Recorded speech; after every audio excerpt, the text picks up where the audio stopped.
काला साया।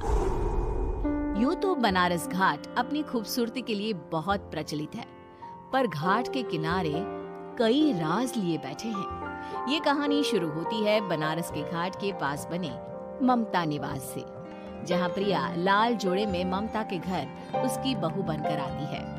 आओ आओ बहू, घर को अपने पैरों से पवित्र करो। ममता घर की दहलीज पार कर ही रही होती है कि अचानक एक बहुत गंदी सी बास पूरे घर में फैल जाती है।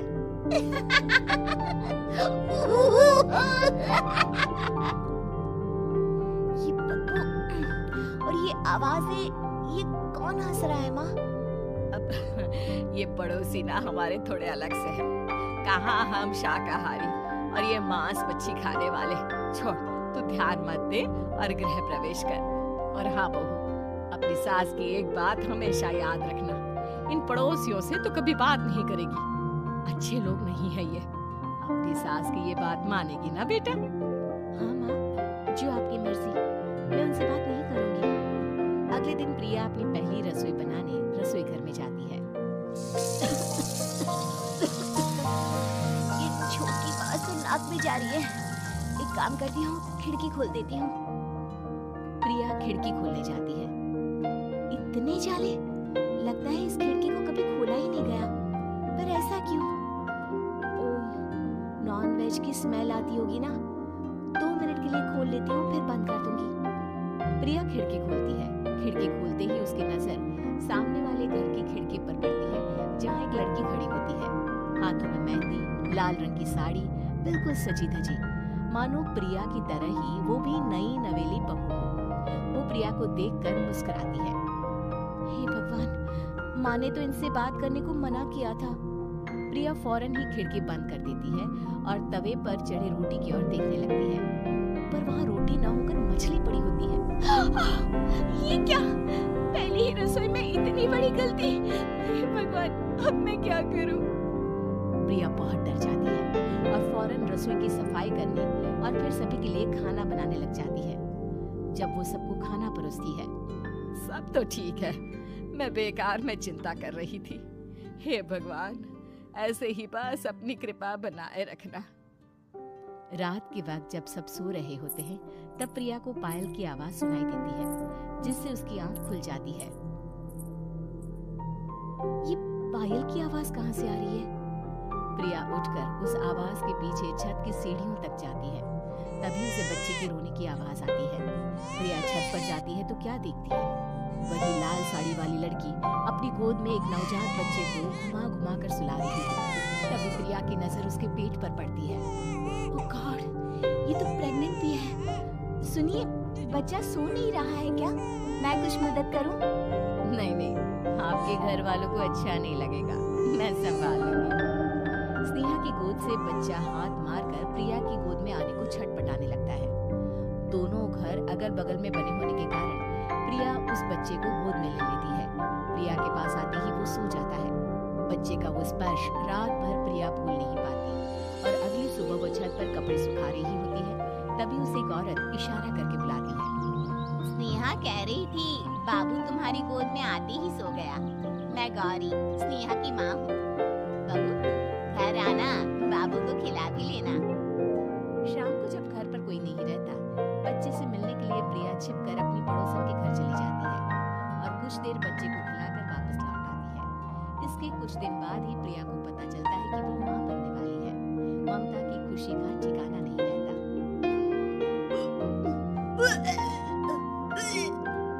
माँ जी, पता नहीं क्यों उल्टी आ रही है।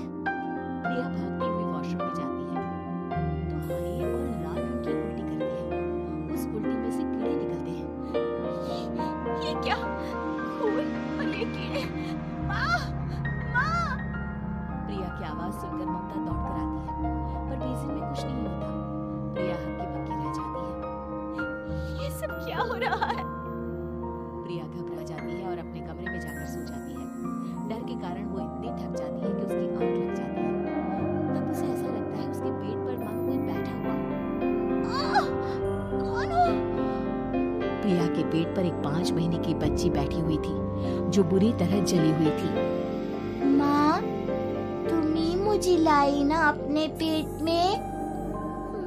मैं तुम्हारी माँ नहीं हूँ। कौन हो तुम? माँ, देखो मैं जल गई बुरी तरह से। 6 महीने पेट में रहने को भी मुझे नहीं मिला। सहला दो ना माँ। बचाओ, बचाओ, माँ। ममता दौड़कर कमरे में आती है। प्रिया की बातें सुनकर वो सब समझ जाती है। तू कहीं बगल वाले घर में तो नहीं जाकर आई ना बहू? मुझे माफ कर दो, मैं गई थी माँ। उस घर में सब मरे हुए हैं बहू। कई साल पहले स्नेहा उस घर में बहू बनकर आई थी। कुछ ही दिन में वो एक बच्चे को जन्म देने वाली थी। पूरा घर बच्चे के आने की खुशी में खोया था कि एक दिन अचानक उस घर में आग लग गई। सब बुरी तरह जलकर मर गए।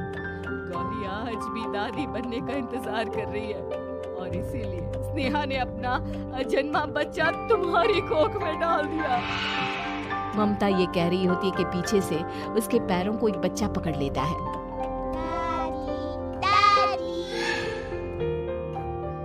माँ, स्नेहा की गोद में यही बच्चा था। ये बच्चा कौन है फिर? तेरी मौत है।